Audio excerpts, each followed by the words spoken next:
Welcome back. Today we're going to talk about relative motion, and we're going to use the tools that we learned for adding vectors together to help us understand relative motion and calculate how one object's motion is related to another. Now let's get started. So here's an example problem. We have a swimmer that's swimming with the current in a river. So the first thing that we do is we define a vector for the swimmer's velocity relative to the water. And that would be this vector here. And I'm going to actually add to the subscript because I think it's easier if we say what they're swimming relative to. So this would be the swimmer relative to the ground. And then we're going to add to that the velocity of the water relative to the ground. So that would be this, the velocity of the water with respect to the ground. And that adds up to, if we add the swimmer with respect to the ground to the water with respect to the ground, that adds up to the velocity of the swimmer with respect to the ground, which is what we were looking for. I don't know if you caught on, but I made a mistake up here. This should be swimmer with respect to the water. Don't do that again. Okay, again. So swimmer with respect to the water plus the water with respect to the ground is equal to the swimmer with respect to the ground. And I want you to notice something about these subscripts.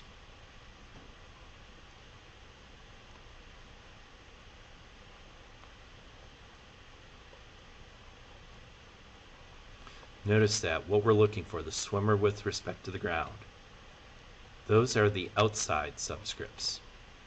The inside,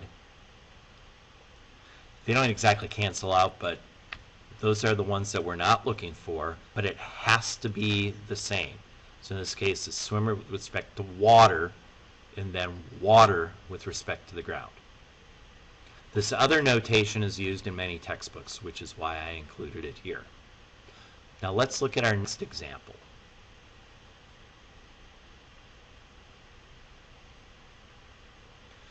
For this one, we have the swimmer, and I'm going to go ahead and start right off with my notation. We have the swimmer with respect to the water. We have the water with respect to the ground. And our resultant, the red vector, is the velocity of the swimmer with respect to the ground. I'm going to write the equation over here. I'm looking for the velocity of the swimmer with respect to ground, and that's equal to the velocity of the swimmer with respect to the water plus the velocity of the water with respect to the ground. It's the same vector equation as our last example. We're looking for the swimmer with respect to the ground. Our subscripts are in the right order. The inner subscripts are the same. Now in this case, we're adding the vectors together using the tail to tip method. So swimmer with respect to the water, let's say that was, he was going 5 meters per second, and then the water was going 3 meters per second, but in the opposite direction. So it would be 5 plus a negative 3 would equal 2 meters per second. Now that kind of makes sense. We're swimming against the current. We're going to be going slower with respect to the shore than we are with respect to the water.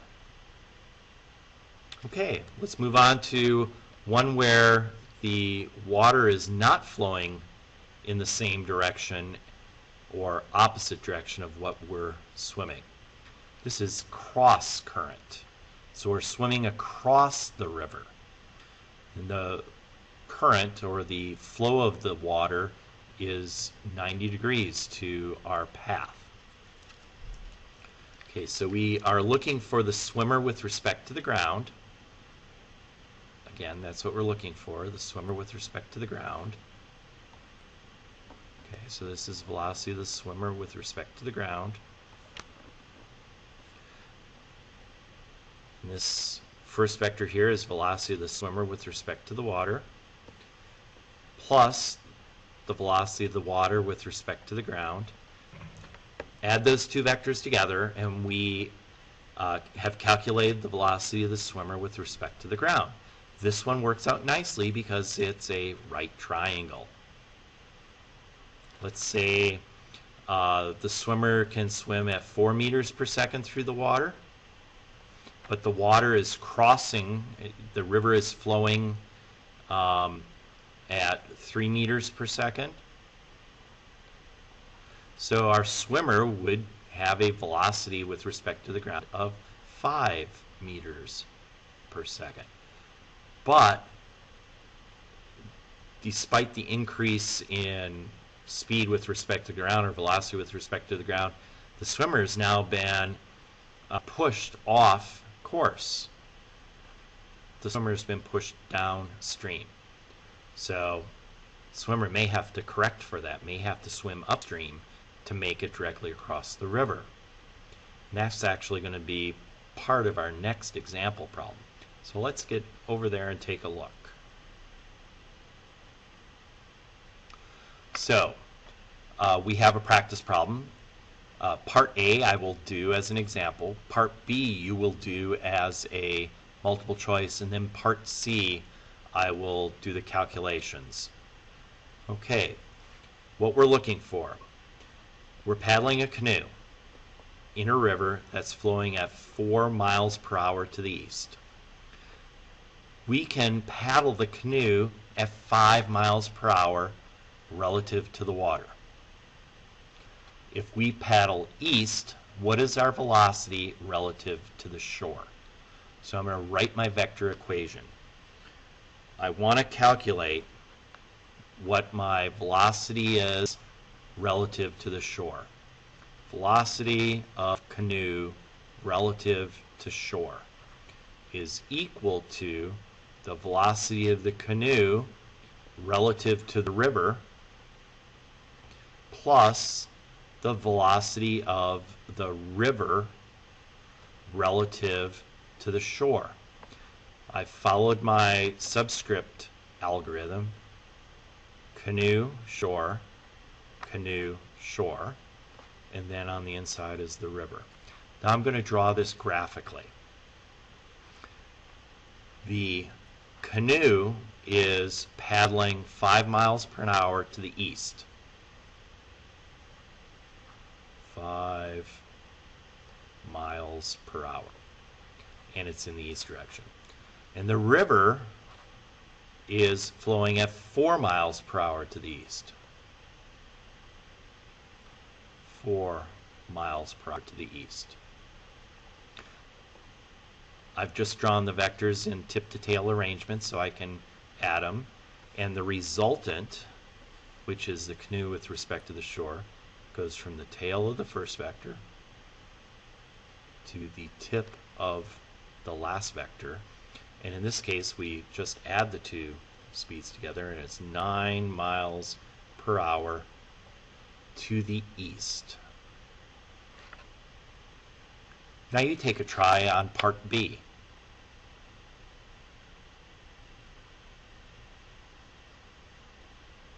Okay, welcome back. Now I'll give you an example using part C. We want to paddle straight across the river from south to north. At what angle do you aim your boat relative to the shore? Assume east is 0. Okay, so I'm going to draw a picture. I find it very helpful to draw a picture. So here's my river.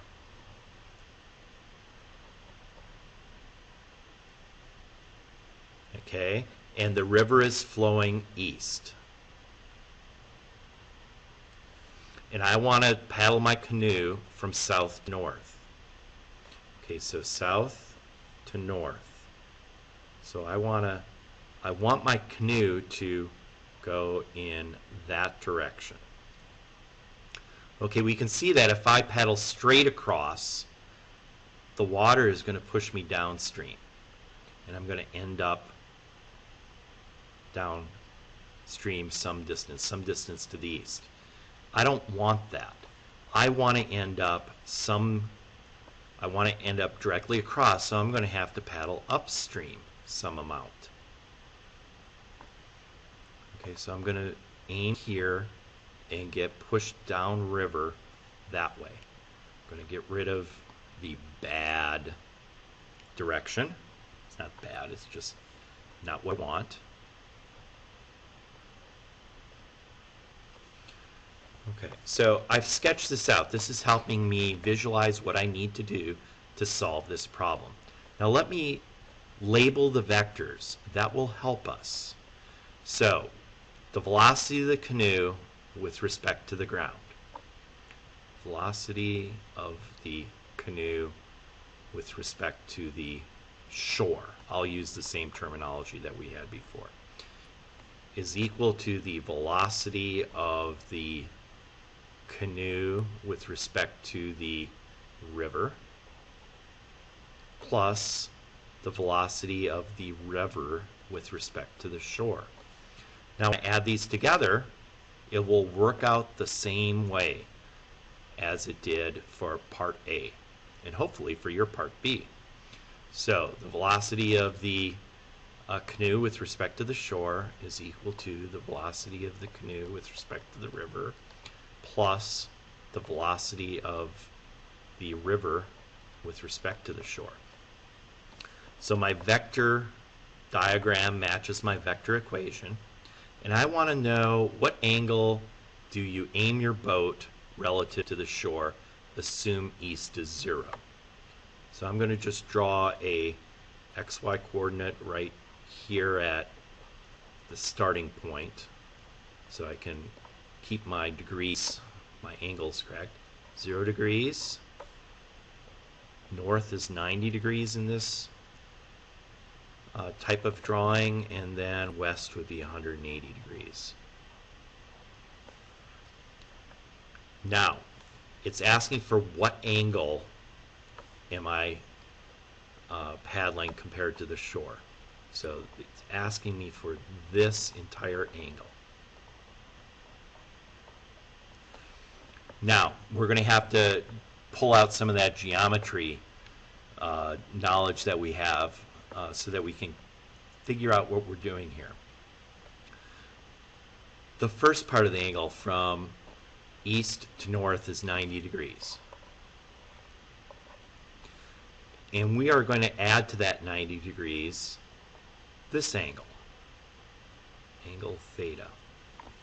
And looking at our diagram, I can see that the angle right here is a 90-degree angle. I have an angle between the hypotenuse, okay, and our intended motion. And on the opposite side, I have the vector for the river. I know the values of how fast I can paddle the canoe and how fast the river is flowing. I know the hypotenuse side, and I know the opposite side. Hypotenuse and opposite go with sine.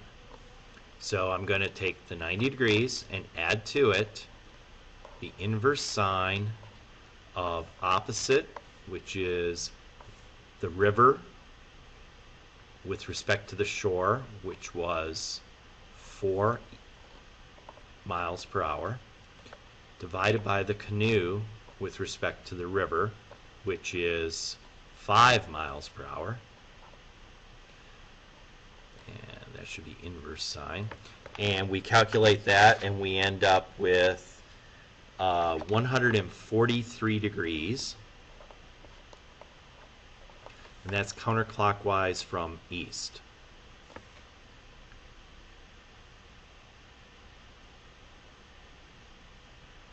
Okay, now that you've had a chance to digest that just a little bit, feel free to pause and rewind and go through that a little bit. And next up, I think we have your chance to excel with your free response. Good luck. We'll see you in class.